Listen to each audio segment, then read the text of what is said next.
desmitificar por qué la radio es un medio de comunicación y entretenimiento. Vamos a descubrir cómo funciona la radio y qué clases de programas hay en la actualidad. Y también comprender cómo fue cambiando la radio a través del tiempo. Hola, ¿qué tal? Buenas tardes a todos nuestros radioescuchas que nos sintonizan en el 23.2 de amplitud modulada. Yo soy Amparo, estamos en su programa La Radio. El tema del día de hoy es: ¿la radio es un sistema de transmisión o un sistema de comunicación? ¿Nos educa o no? Y para abordar este tema tenemos como invitados a los expertos en el análisis de los medios de comunicación y la educación en América Latina y el Caribe. Bueno, claro, particularmente de la radio. Ellos son Marcela, Omar, Yaritza y Elsa.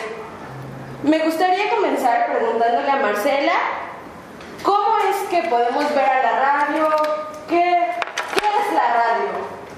Primero, debemos discernir entre la radio y el radio, para evitar confusiones, porque cuando hablamos de el radio nos referimos al aparato en sí, es decir, al hecho de que de ser un aparato de recepción estático y familiar se transformó en un medio de recepción móvil y personal, cuyo canal de comunicación en ambos casos es el aire.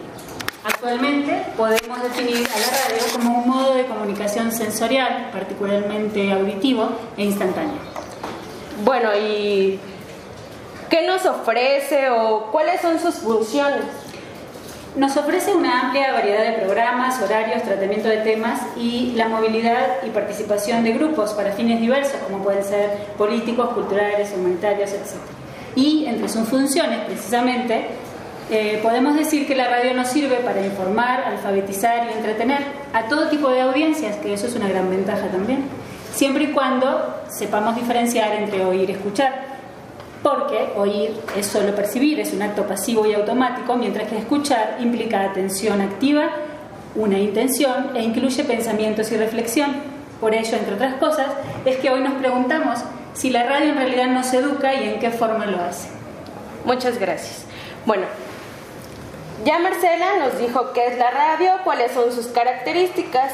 Ahora pues me quisiera dirigir a Omar para que nos diga algo acerca de la radio. ¿Qué tal? Buenas tardes. Antes que nada, gracias por la invitación. Bueno, yo voy a decir las características generales y particulares de la radio. Y bueno, en primer lugar, hay que tener en cuenta que se pasa de un sistema de transmisión telefónica de ondas portadoras de sonido o señales a un sistema de comunicación telegráfica sin hilos. También la imagen auditiva es menos precisa que la visual. Esto quiere decir que, a diferencia de la televisión, la radio se dirige hacia las masas, ¿no? La de la televisión es más individual, y también generalmente es con un emisor y gran número de receptores. Por otro lado, hay que tomar en cuenta que, permítame tantito, las funciones de la radio ayer y hoy. La radio puede ser muy positiva o puede ser muy negativa, dependiendo de qué tema se esté abordando.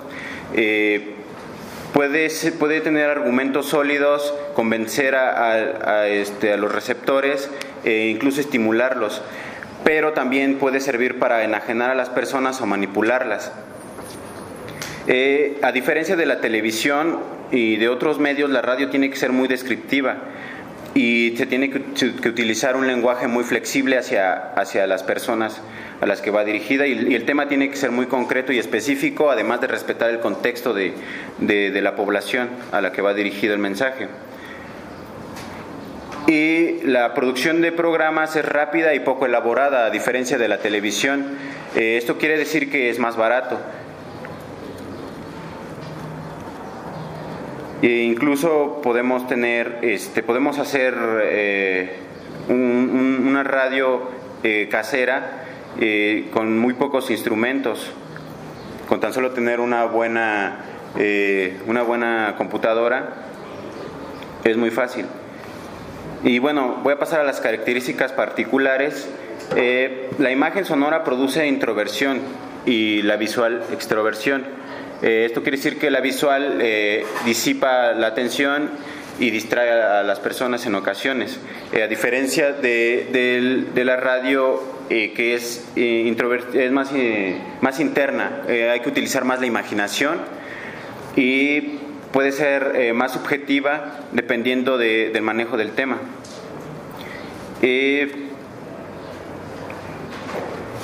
También voy a hacer una diferencia, o más bien muchos pensamos que la información y la persuasión son cosas muy diferentes, pero muchas veces la información la ligamos a que la persona que maneja la información, en este caso el locutor, tiene que ser experto en el tema, y por un lado sí es algo cierto, pero para que el tema sea bueno, las personas, los emisores, en este caso las personas que perciben, tienen que tener, de cierta manera tienen que participar en los temas a los que se les va a informar. Entonces el receptor se convierte en emisor y el emisor se convierte en receptor, para que se dé una buena comunicación. Y también, como lo dije hace ratito, se tiene que respetar el contexto y se tiene que ver qué temas en verdad son convenientes para la población a la que va dirigido.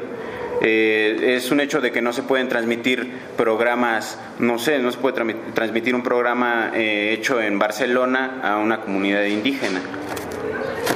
Y en sí sus patrones son tres: el de consumo, de control y de cultura. En este caso nosotros estamos abordando el cultural, porque les estamos diciendo los rasgos de la radio y posteriormente su historia. Y bueno, por último, solamente les voy a dar algunas palabras clave o algunas palabras técnicas que se utilizan en la radio. Son muy pocas. En este caso, el codificador, el receptor, o en este caso el radioescucha, el decodificador, que es el radioreceptor, es como una retroalimentación del emisor y del receptor. También los contenidos son muy importantes: transmisión, significante, significado, aunque estos términos no son propios de la radio, pero que también hay que tener muy en cuenta. La fuente de donde sacamos los temas, y también hay que tomar en cuenta al emisor. Ok, muchas gracias, Omar. Bueno, ya sabemos qué es la radio, cuáles son sus características, para que nuestros radioescuchas pues tengan un panorama histórico general de la radio, y Elitza nos va a ayudar con su breve explicación. Sí, muchísimas gracias, Amparo, por esta oportunidad que me das de poder expresar alguno de mis pensamientos que tengo. Y bueno, claro, como tú decías, necesitamos la historia, ¿no?, de saber qué es lo que es la radio, y surge en el siglo XIX como una necesidad para encontrar un medio de comunicación comercial a distancia. Como ya lo dijo Marcela, es un medio instantáneo que atravesará océanos y continentes para el intercambio comercial, ¿sí? Y bueno, esto podemos decir que se remonta en 1860. Los inicios de lo que iba a ser la radio fue por el científico inglés Maxwell. Sucesivamente, después Heinrich Hertz, físico alemán, siguió con todas estas investigaciones. Y bueno, en 1895 y 94 en Italia, Guillermo Marconi combinó varios de estos descubrimientos previos a la radio. Pero bueno, yo